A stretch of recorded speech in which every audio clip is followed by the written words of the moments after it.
Hi, my name's Corey Quinn, and I am the founder of MyCoachMatch.com. We're a website that matches coaches with clients based on fit. I'm here with John Duffy. He's a psychologist, he's a life coach, and he's also the author of The Available Parent. Welcome, John. Thank you, Corey. Thanks for having me, man. Definitely. Could you share with us why you became a coach?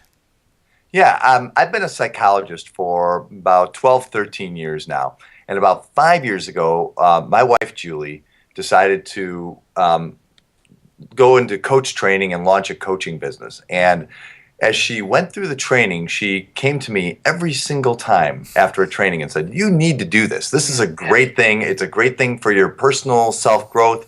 I think it might be good for your practice. I really want you to do it." And eventually, she wore me down, to be honest. And I thought, okay, I'll try it. And I'm so grateful to her that I did, because it changed me in a lot of ways. It changed the way I practice for sure. And it was like an incredibly enriching experience for me personally as well. That's great. Um, can you share with us when should someone consider working with you as a coach and psychologist? Yeah.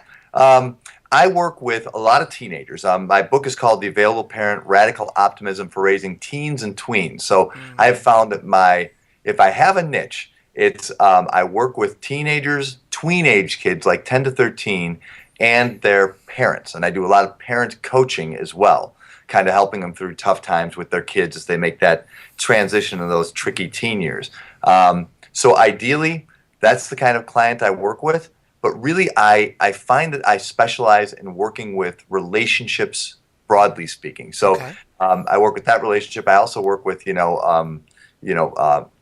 adult parent-child relationships. I work with intimate relationships, even work-based relationships. And I'm curious, how has your background in psychology been able to help you with your coaching practice?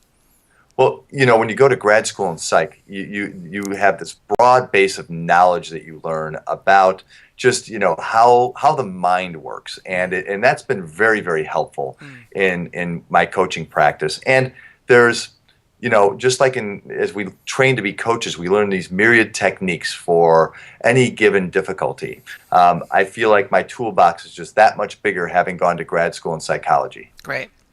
Could you share with us a success story? Yeah. I worked with a young man. This is a couple years ago. And to be honest with you, Corey, when I first started working with this guy, I think he was 19, maybe 20 at the time.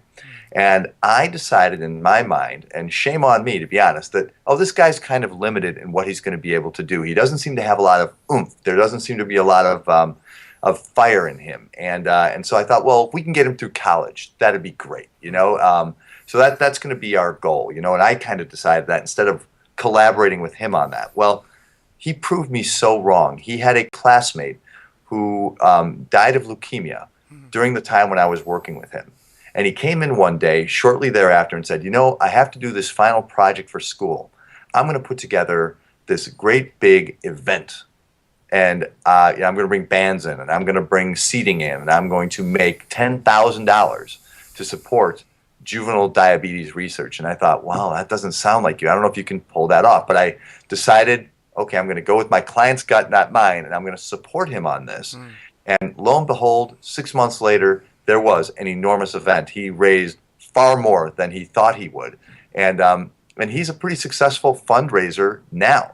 So I suppose if I learned anything from that, it's that, follow your client's intuition and don't presume that anybody's really limited in their capacity to do anything. And finally, could you share with us, in your experience as a psychologist and a life coach, the importance of a match between a coach and a client? I actually don't want to underestimate the importance of a match between a coach and client. It's one of the most important things, more so than, to my thinking, technique or specific background, years of experience. If you find somebody that you connect with, you're going to do good work. I really believe that. And if you feel like, well, this person has years of experience and they work with people my age, my gender, I don't connect with them a whole lot, I don't think that's going to work very well. In my experience, that doesn't work. Great. Thank you so much, John, for your time today. My pleasure, Corey. Thanks for having me.